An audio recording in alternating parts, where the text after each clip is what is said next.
for young kids, if they want to be F1 drivers, first of all, there are only 20 spots. And second of all, they have to start go-karting. And it's very expensive. I mean, hundreds of thousands of dollars to maintain as a sport. And so Lewis is really passionate and clear on this issue of F1 needing to open it up to a broader fan base. You host a new documentary on CNBC called Inside Track, The Business of Formula One, which premieres on November 16th. So what made you want to take a deep dive into Formula One? I understand your family is a big into Formula One, right? Yes, it started with my kids. I have two boys, 4 and 5 years old, and they're obsessed with F1. They know all the drivers' names, all the teams, all the statistics. They even know nerdy engineering stuff behind the sport, like DRS or tire strategy. So F1 weekends, which happen pretty frequently, there are more than 20 races per year, are big events in my household. And it got me thinking that's got to be a really strong statement on the business. And it turns out that F1 is a really unique business story, which is why we decided to take it on CNBC, from when it got bought 6 years ago, how the business has transformed to how it's attracting all sorts of companies that we cover every day on CNBC, from Salesforce to Amazon, that want to get in on the action. Of course. So when you watch these races, what's the one thing that stands out to you when you just watch the drivers and watch them compete? Well, it's fun to watch the competition, but what's interesting about Formula One and stands out to me is everything around the race, the hospitality, the glitz and the glam, the celebrities, the spectacle of it all. F1 does this like nobody else, and Vegas does this like nobody else, which is why they have decided to do a race here in Las Vegas, the inaugural Las Vegas Grand Prix, because it doesn't get bigger than this. And they really do a good job with F1, that is, with the activities around it. So for instance, VIP service, VIP tickets don't include just watching the race from a great seat. They include things like track tours, where you can get on a car and tour the track, before the race starts, or photo safari, where they take you out in the middle of the race to take pictures right on one of the turns where the drivers are going like 180 miles per hour, or hot laps, where you can actually get in a car with a professional driver outside of the race time and do a lap around the race. They've just done a good job rethinking the whole hospitality around the business, which I think has made it very sexy beyond just the purest racing sport. Of course. And you talked to a bunch of notable people in the documentary, and one of them is Greg Maffei, who's the Liberty Media CEO. Now, Liberty Media purchased Formula One, as you mentioned, 6 years ago. So what did you learn about the sport after interviewing him? I learned that it was always part of Liberty's plan to grow this sport in America. Before they bought it, it was kind of a sleepy motorsport league that was popular in Europe and South America, but wasn't really on the map here in the United States. Liberty is an American company. They own stakes in SiriusXM and the Braves and Live Nation. Their sports, their entertainment, their media. And so that was always the plan, was to grow it in this country. And they did that number of ways. They introduced a race in Miami last year for the first time, and now Vegas this year. But the real game changer was they signed a deal with Netflix in 2019 to do this docuseries, Drive to Survive. And that really opened it up in this country. We were all locked down during COVID, and people just needed good shows to binge. Drive to Survive and all the drama that came with it, taking the helmets off, showing us who these characters are, these personalities that drive, the team principals that became also celebrities and famous.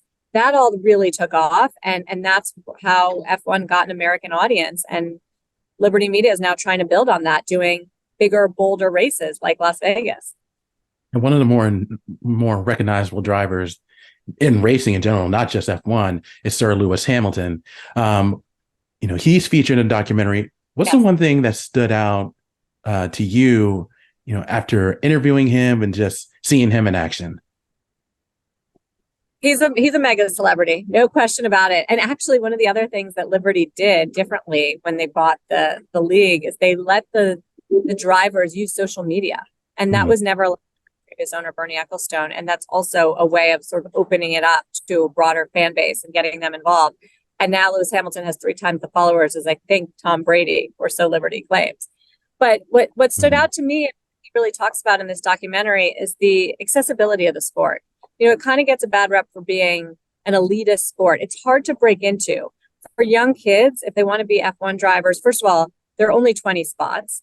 And second of all, they have to start go-karting.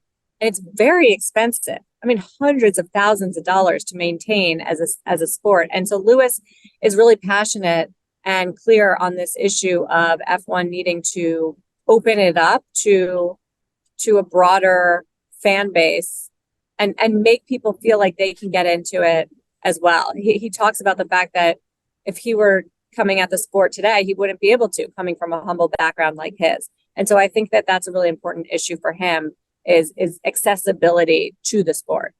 And speaking of that, that leads to my next question. Do you see more female drivers competing in the sport down the road? That's F1's goal, and they are serious about it. They just recently launched F1 Academy. It's a women's racing league, and it is run by Susie Wolff, who is the wife of Toto Wolff, the head of the Mercedes team, and also a former development driver of Williams. So she's gotten as close to as possible as being an F1 driver. Her goal is to get young women into the pipeline so that eventually we can have women on the grid. There's nothing that prohibits them from being unlike other sports. You know, that women can drive just like men, but we haven't seen a female F1 driver. It's something I asked her, how long do you think it's going to take? I said 5 to 10 years. She said, I'd like to think that, but we have to be realistic. They're certainly trying to fill the pipeline with young female drivers. And it was really cool because we got to see one of the F1 Academy races. It's serious business. And they, as sort of young women, are also trying to bring in girls, even younger women, into the sport to grow it. So it's definitely, I would say, a major focus for Formula One and for parent company Liberty Media. Hasn't happened yet, though. Absolutely. And celebrities seem to enjoy Formula One. You know, recently Brad Pitt announced that he's making a Formula One movie. That's been on the shelf, but looks like they're starting to get that back up again.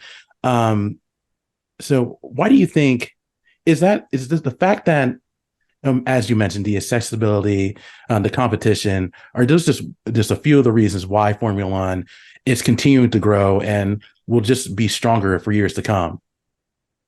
I think that the key for growth in Formula One is really about the US market. They've just started to grow the fans in this country, but there's a long way to go and there's a lot of white space. And I think Liberty is betting that bigger events like this one will draw in more people in this country. But, you know, to the growth point, that's a big question mark we look at in the documentary. They can't necessarily grow the number of races. They're already set to have 24 on the calendar next year. It's a lot. It's hard to grow the number of teams too. They're technically allowed to add 2 more teams, but there's not a ton of appetite to grow more teams beyond the 10 teams, because then they would have to split the revenues. So it really is all about growing the fan base and growing it in the United States so that they can do bigger broadcast deals. For instance, they have a deal with ESPN in the US to bring in more money on that front and sell more tickets. I think that's an avenue of growth. I think also the sponsorships.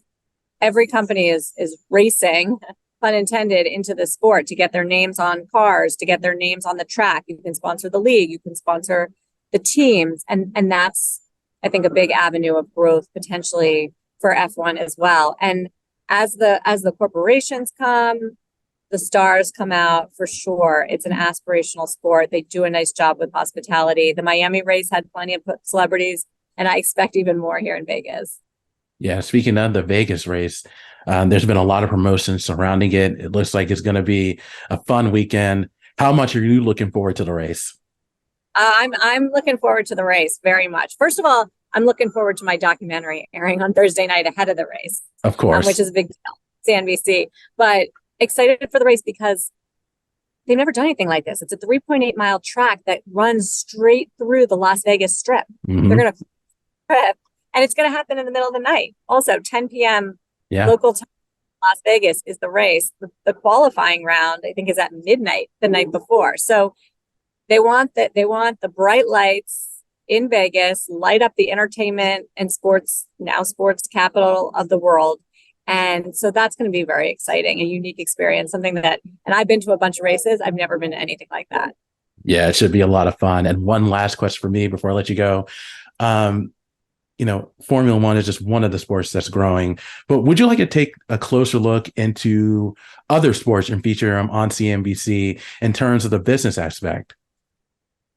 It's a good question. I haven't really thought of it yet, but one thing I liked about Formula One and why it was an appealing subject is because it is up and coming now. It is going Right. through the spurt now and has really taken off. And I think there's a lot of focus on it with Netflix's Drive to Survive, but nobody has looked at the business and how Liberty was able to rethink everything from marketing to social media to make this happen and where that's going next. So it really feels like we're in a moment, especially around this Vegas race. So would I like to look at other sports? Absolutely. And as part of my consumer coverage on CNBC, I cover Nike and Adidas and Under Hmm. Armour. And so kind of a nice fit there.